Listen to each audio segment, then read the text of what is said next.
In today's video, I will show you the easiest method to create a drop-down menu in Figma.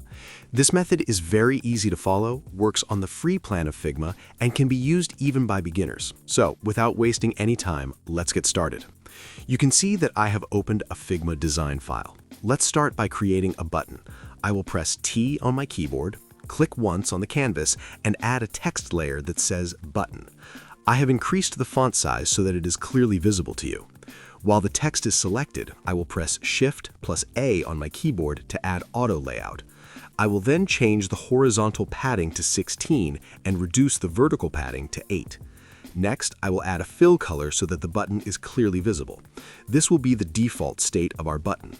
Now, let's add a hover state. While the button frame is selected, click on Create Component and then click here to add a variant.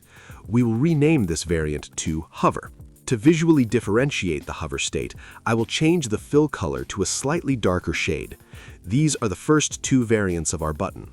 Now select this button, hold Alt on your keyboard, and drag it out to create a copy. Next, let's create the Select button that will open our drop-down menu. I will change the text to Select. The next thing we need is an arrow. I will press T again, click on the canvas, and type V. You can add a proper arrow icon if you want, but to keep this demonstration simple, I am using letter V as the arrow. Now select both the text and the arrow and press Shift plus A to add auto layout. You can see that auto layout has been applied. We want the text to remain on the left, so select the text and set it to left alignment. We also want some padding on the right-hand side. Padding already exists on the left because it was inherited from the button, so let's make it equal by adding 16 pixels of padding on the right as well. We also want some spacing between the text and the arrow, so let's increase the gap to around 48. Add a fill color just like before and set the width to fixed so the frame does not resize. Now we need a hover variant for this Select button as well. Select the frame, click Create Component, and add a variant. Rename this variant to Hover. Change the fill color. You may notice that only one region changes color, so double-click the other region, select it, and apply the same color so both areas match. This is now the Hover variant. I will slightly change the background color of the canvas so that all changes are more visible. At this point, we have created the initial components we need. Now it's time to create the main drop-down menu. Hold Alt on your keyboard and drag this component out. For the options, drag this component out again and place it very close, making sure it is properly aligned. While this option is selected, you can see that the alignment is set to center and the width is set to hug contents. We want to change this, so you can simply drag it to increase the width. Hold Alt again and duplicate it, then duplicate it one more time. You can repeat this as many times as needed depending on how many options you want in your drop-down menu. This is now the basic structure of our drop-down menu. You can add any text you want to these options. For this example, I will keep the main text as Select and add some sample options. I will add a first option, then a second option, and finally a third option. You can add as many options as you like, and the text can be anything you want. Now, select all of these elements, press Shift plus A to add auto layout, and click on Create Component to convert this into a component. Next, we need to add variants to this component. Click on the plus icon to add a variant. This will be our default state, where only the Select option is visible. In this default state, delete the other options. I will increase the size slightly for easier viewing. Now, select this component, click the plus icon again, and position the new variant next to it. Add another variant as well.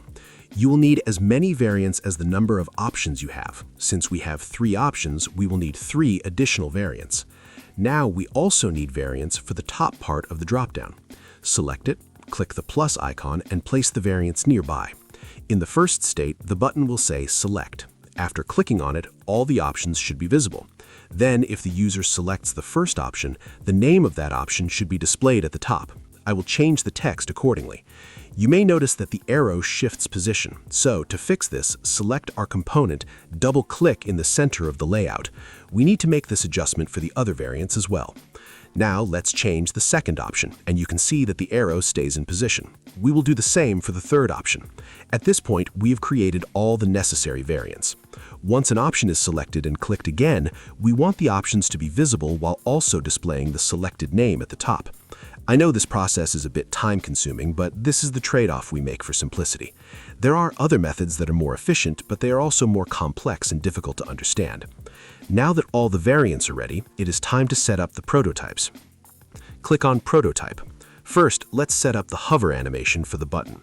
Select the default button, drag the prototype noodle to the hover variant, and set the trigger to while hovering.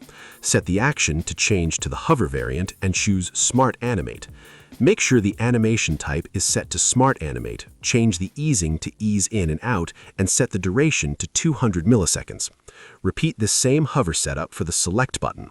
I am making these settings according to my own preferences. You can change some of these if you want. Next, let's set up the main interaction.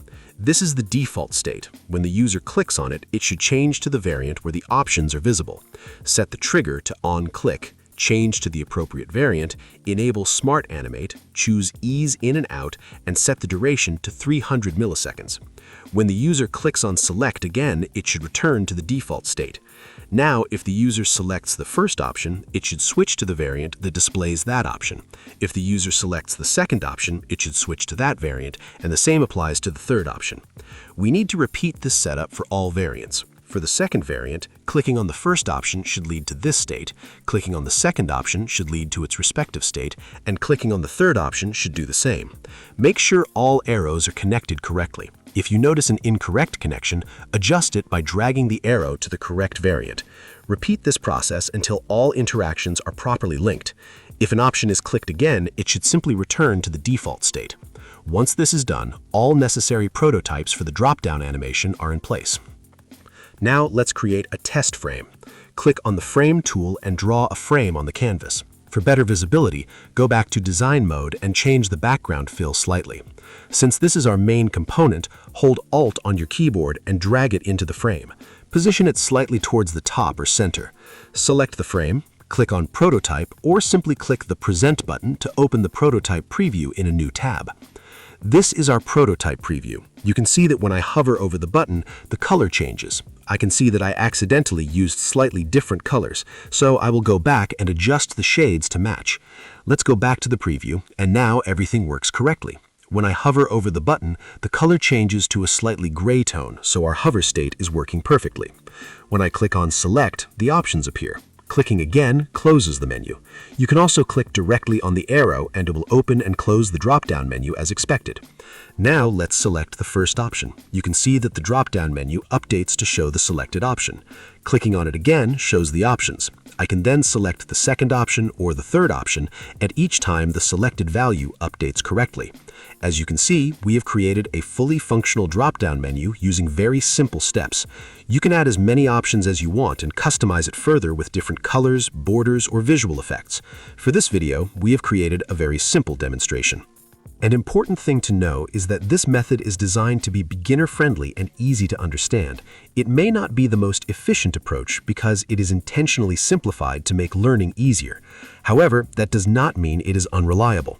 As you can see, the final result looks clean and works perfectly.